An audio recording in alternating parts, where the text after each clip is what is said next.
Vote একটি দেশের আমানত। ভোট হচ্ছে মানুষের মৌলিক অধিকার রক্ষার মূল চাবিকাঠি। ভোটের মাধ্যমে একজন প্রতিনিধি নির্বাচিত হয়, আর সেই প্রতিনিধি দেশের পবিত্র এবং গুরুত্বপূর্ণ স্থান সংসদে গিয়ে দেশকে পরিচালনা করে। যারা দায়িত্বশীল থাকে তাদের দায়িত্ব, একজন ভোটার তার ভোটাধিকার প্রয়োগ করার জন্য সুন্দর পরিবেশ, আইনের সঠিক নিরাপত্তা বিধান এবং ভোট কেন্দ্রের নিরাপত্তা নিশ্চিত করা। আমি মনে করি এই দায়িত্ব সঠিকভাবে আদায় হয়েছে বলেই সঠিকভাবে ভোট হয়েছে। জনগণ স্বতঃস্ফূর্তভাবে ভোট দিয়েছে, কিন্তু ভোটের রেজাল্ট যখন প্রকাশিত হয়েছে তখনই ইঞ্জিনিয়ারিং করা হয়েছে। সাবেক উপদেষ্টা সৈয়দ রেজওয়ান হাসান তার এক বক্তব্যে অকপটে স্বীকার করেছেন, সঠিক রেজাল্ট জনগণকে দেয়া হয় নাই। একজন ছাত্র যদি পরীক্ষা দেয়, তার চেহারা না দেখে, তার বংশ পরিচয় না দেখে দায়িত্বশীলদের দায়িত্ব থাকে সঠিক রেজাল্ট তাকে প্রদান করা। তো দায়িত্বশীল যারা ছিল তাদের মুখ থেকেই যদি এমন শব্দ বের হয় যে একটা গোষ্ঠী ক্ষমতায় আসলে নারীর অধিকার নিশ্চিত করবে না, নারীকে অপদস্থ করবে, সেজন্য আমরা চাইনি। কথার দ্বারা প্রমাণ হয়েছে আপনারা জনগণের ম্যান্ডেট নিয়ে খেলা করেছেন, জনগণের দায়িত্ব সঠিকভাবে আদায় করেননি, জনগণের আমানত খেয়ানত করেছেন। আল্লাহ তাআলা সূরা নিসার ৫৮ নম্বর আয়াতে বলেন, ইন্নাল্লাহা ইয়া'মুরুকুম আন তুআদ্দুল আমানাতি ইলা আহলিহা ওয়া ইযা হাকামতুম বাইনান নাসি আন তাহকুমু বিল আদলি। নিশ্চয়ই আল্লাহ তাআলা তোমাদেরকে নির্দেশ দিচ্ছেন তোমরা আমানতের হক যথাযথভাবে তার সঠিক স্থানে পৌঁছে দাও, এবং মানুষের মাঝে যখন কোনো বিষয়ের ফায়সালা করবে তখন সেটা ইনসাফ ভিত্তিক সঠিকভাবে ফায়সালা করবে। এই আয়াতের দ্বারা প্রমাণ হচ্ছে তারা আমানত সঠিক জায়গায় পৌঁছে দেয় নাই, তারা আমানতের খেয়ানত করেছে।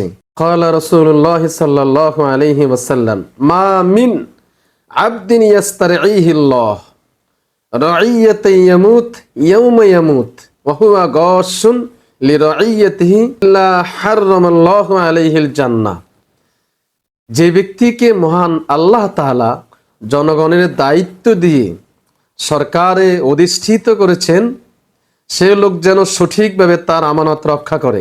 যদি তিনি খেয়ানতকারী হিসাবে মৃত্যুবরণ করে তবে তার জন্য আল্লাহ পাক জান্নাত হারাম করে দিবেন। নারীর অধিকার সঠিকভাবে প্রয়োগ হবে না আপনি কিভাবে বুঝলেন? নারীবাদীদের সবলে আক্রান্ত হয়ে এমন মিথ্যা বলি আওড়াচ্ছেন না। ইতিহাস ঘাটেন, ইতিহাস দেখেন।